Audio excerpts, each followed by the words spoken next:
Hi, big guy. Good morning. So, last night we found out that even as tight as his harness can get, he can back out of it. So, after having some fun and playing a game of chase, we decided this morning to switch him over to a rope harness. Now, the beauty of this is the fact that when he pulls on it, it constricts within itself, right? Which makes it a lot harder for him to back out of it when he's pulling against us, either because he doesn't want to go a certain direction or because he wants to really go a certain direction, right? So this will help with naturally correcting that. And the good part is when he isn't pulling, it loosens back up around him. So it's also a good way to kind of positively reinforce negative pressure or no pressure. Also made sure to tighten up his collar, and we have a secondary leash on there as well. Um, do have my GPS collar, but I feel like this should be pretty secure for now. And the fact that even after he slipped out, it wasn't like he tried to bolt out in the middle of the night and run off towards anything and everything. He still just kind of wanted to play and interact, and we were able to get him to follow us back home. So could be a future option to see if he's sensitive to tone or the vibrate to help recall him back in. But for now, we're going to continue working on just getting him to want to follow us, getting him to want to move, and making the walk a little bit more 50-50, right? Uh, he gets to kind of do what he wants to do sometimes, and then he has to follow us sometimes and feel like rewarded for it as much as possible. Because there's going to be certain times when you're walking, and either because of traffic or because of, usually for people, time constraints, you're gonna have to go a certain direction, and there's gonna be that conflict there. So what we're gonna be trying to do is resolve that conflict as positively and as smoothly as possible for him. So first off, we just got outside and he wanted to go for a walk, but now he wanted to just kind of lay there. So we're gonna try to encourage him to follow us first by walking. Good boy, come on. Yes, good job. Good job. Okay. Then if he comes around and gets up on his own accord without any pulling or effort, he gets rewarded. Now that we're actually moving, I'm going to try to put a little bit of the weight on his shoulders. Okay. Now he is pulling a little bit because he's walking faster than we are. Good boy. If he gets to a point, we'll get him to, I know, good boy, I know. See? That's what happens. You gotta slow down. You don't want to slow down, but you have to. Because not everybody can walk as fast as you, and we can't actually have you on that grass either. Right? So this is where, like I said, because he wants to go in a certain direction, and because he walks naturally much faster than a normal person, pretty regular for a dog, I guess, you're gonna have these conflicts. We're gonna try to speed up as much as possible while having him try to slow down as much as possible. And you can see there, as soon as he started getting too far ahead of us and I couldn't close the gap in time, he started feeling the pressure on the leash, and he didn't like that, of course. Okay? So we want to try to teach him that if he slows down and walks with us or near us, or at least has us in his periphery or thoughts at all, that his walks will be much more comfortable. A big problem before was that the walk, whenever the walk would never be really uncomfortable for him until the handler had to exercise like extreme force or something to kind of get him to go wherever they wanted him to go. And in which case that was kind of fleeting, because then he would go in that direction and probably zoom ahead And then you'd have your problem all over again, right? So trying to get him to sustain focus and want to keep following you can go a long ways. Showing him that I have a treat. Good boy. Come. Yes. Making sure he stays with me for a little bit. Good boy. Come on. A little bit more. Good job. Thank you. Good boy. I'm gesturing up towards my eyes. You can't really see, but instead of him focusing on the treat in my hand, I want him to actually focus on me. Good boy. Cooper. And then I'm going to turn, and he follows, and reward. Good job, big guy. It doesn't seem like very much, but that is going to be what is going to make the walk much easier for both of us. Is if he wants to follow us, if he has focus on us, and we have no tension on the lead. Okay, so now he wants to go back this way, so I'm going to let him go. Now while the leash is nice and loose, Cooper, let's go this way. Come on, let's go this way. Good boy. Yes, good boy. Good job, big guy. Yeah. All right, we're going to cross the street, so we're going to have him wait. Good boy, good wait. All right, let's go.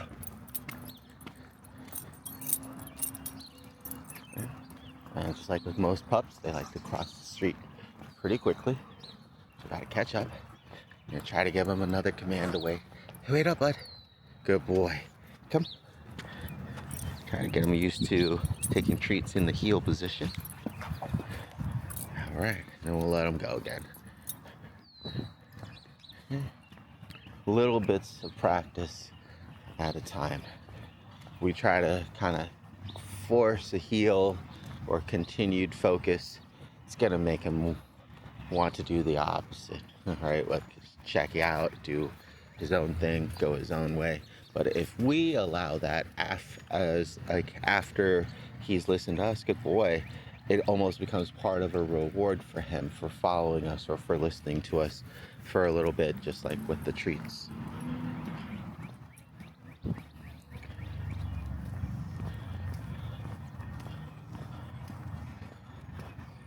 I'll be charging my my moonwalkers to help him out a little bit more, because that'll enable me to walk faster, easier, while we're still trying to practice and bridge the gap. Because my goal is still to try to have the leash as loose as possible unless we actually need it, right?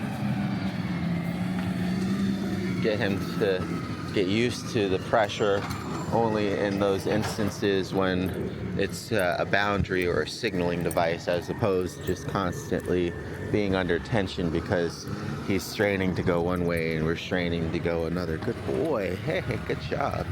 So now that he's voluntarily giving me a good focus and follow, even though we got distractions, I'm going to go ahead and offer him a reward. Okay? Hey, good boy. Good job. Ooh.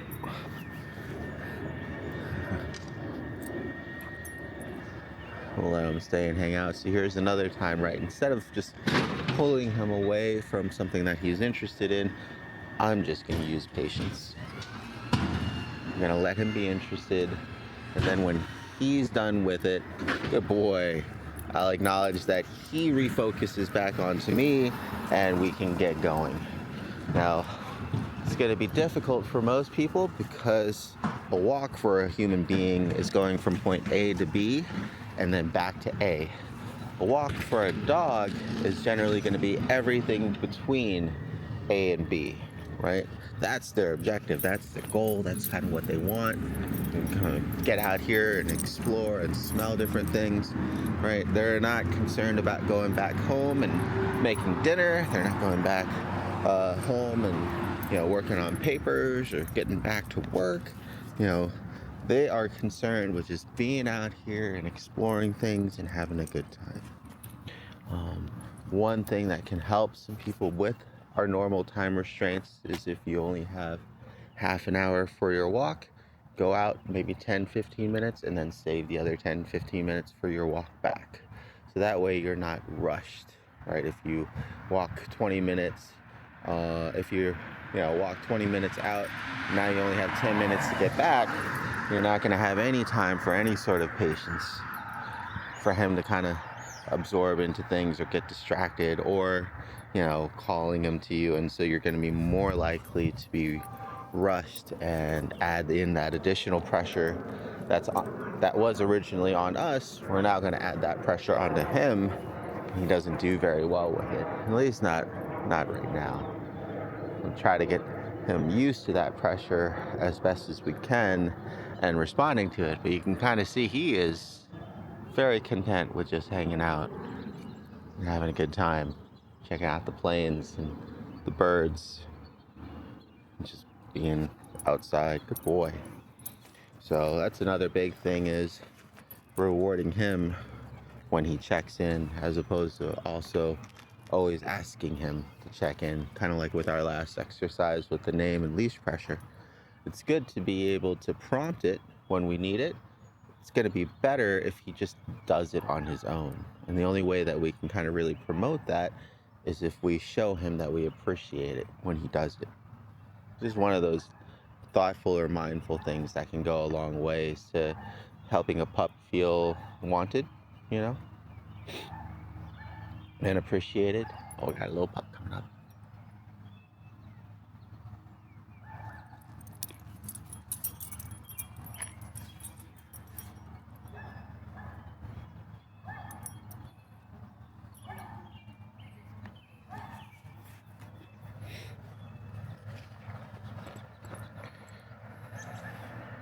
So this will probably turn into an exercise of self-control here when he sees the other small pup and wants to engage.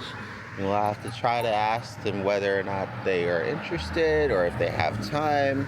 And then also we'll see if he's going to be too much for the little one as well. Hey, how are you doing? Hi. Do you want to say hi? Apparently, yes. He's very friendly. He's just a bit much. Oh, she seems super interested. Yeah. How you guys been? No jumping, big guy. Ah, there it is. Uh-oh. Oh, good. It's just on the tail. She's got the zoomies all of a sudden. Yeah. Has she gotten bigger too? Yeah, a little bit, yeah. Oh. Okay, There you go. Good boy. Good down. Oh. Okay, all right. Come on, honey. She's like, play. Yeah, but technically, I know. this is only supposed to be a short break. Oh, okay, come on. Yeah, we'll let you go. There you go. Have a great one. Thank you, you too. Good boy. Good job, big guy. I know. Oh, I know. Come on. Good boy. I know. Hey, come here. Sit. Oh, good job. Good boy. So you can see there, we can get his attention a little bit. He does get excited, but we were able to redirect, and then it's pretty easy for me to anticipate his behaviors and get ready to kind of correct him for jumping, because pretty much whenever he sees somebody and starts approaching them, he'll want to jump up on them. So at least that part is pretty predictable, and anything that you can predict, you can work on. Just have to kind of be ready for it, right? And just kind of popping the leash back down, letting him know no, and then applying that force until he either takes his attention off of popping up on her or redirecting it back to playing with the puppy or something. So that was pretty good. The puppy was definitely down to play for sure, but they were very short on time. And that's understandable because it is pretty much in the middle of the day. Everyone's just taking out little lunch breaks. So here's another good time, right? When he's focused on somebody, getting him to refocus back onto us and to sit. Kind of like the work that we're doing with Miss Kuma to help with her jumping behavior.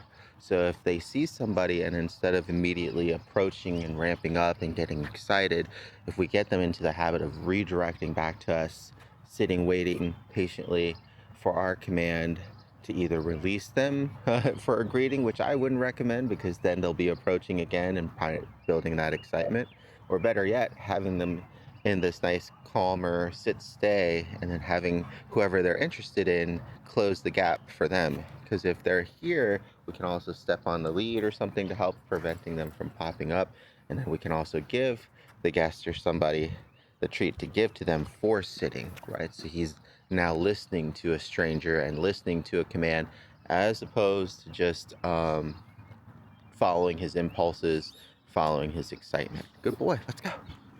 Come on. I know. Oh, it's okay, big guy.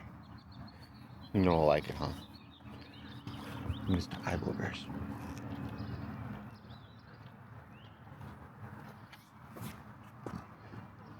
And so this is going to be one of those challenges, right? Is being able to apply a small constant pressure, kind of like with Cosmo, until he decides that it's actually easier to just come with us as opposed to just holding his ground or standing still. It's kind of more become like a battle of wits than anything else.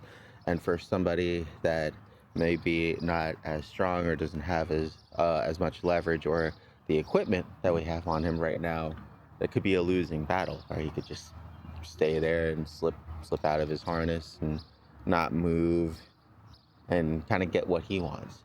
And that's understandable. We want him to get what he wants, but not all the time, just like we can't get what we want all the time either, right? So I'm just applying light pressure and lots of encouragement, right? I'm getting a treat out, trying to call him over. Good boy. Good job. Thank you. Let's go. Ideally, we would have done what we did before, right? To kind of lure him along and then reward him for following. Come on, big guy. Good boy, up here, right? But I just gave him the initial one to help him overcome him being stuck and not wanting to move. So he's very much so like a puppy, right? Usually what we'll do with puppies when they first start off with and they're unsure of the leash, they're uncomfortable with the pulling and everything, is we'll not use the leash. We'll just get them to follow us with treats and we'll kind of lure them along and then reward them along the way. Good boy. Come on, big guy. One more. Touch. Yes. Good job. You're going to turn that touch into heel by having it kind of be like the marker for his positioning for a heel, which is kind of close to us. Hey, come on, bud. Come. Heel. Good boy. Touch. Yes. Good job. Touch. Good boy. Right?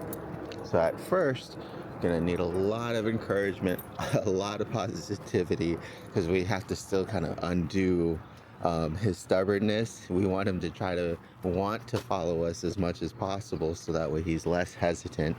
And we want to try to use the leash with as little to no force whenever possible, too, right? Because he doesn't like it. Once he kind of learns to just at least accept it, we can start using it a little bit more, but as you can kind of tell, he doesn't like the pressure at all, and it's always more of like a negative kind of tug of war thing for him. So I'll apply a little bit of pressure. That way I can release the pressure, or slash he can release the pressure when he just starts walking next to me. So once again, apply a little bit. Come on, big guy. Come on. Good boy. Come on. And then release as soon as he starts walking, right?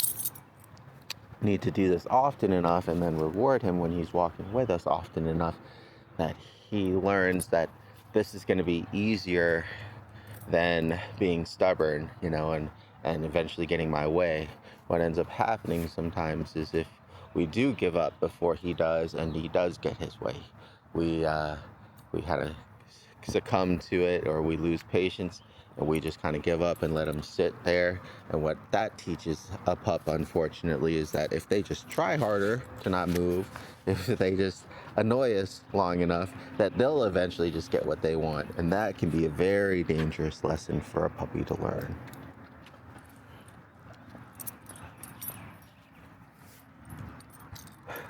Pine cone. Good boy. Good job. Okay, so instead of reaching in and peeling it out of his mouth, we're just gonna go ahead and keep walking. There we go. And offer him something in exchange to kind of reward him for letting go of whatever's in his mouth. All right. Luckily, there shouldn't be any rain until later on this afternoon and evening. It started raining a little bit, which was a little concerning, but it looks like we are safe for now. So I'm gonna try to get in at least another round or two with him, and then we'll break for lunch. Good boy. Hey Cooper, say hi to your parents. Say hi. Yeah, hi. Go, good boy.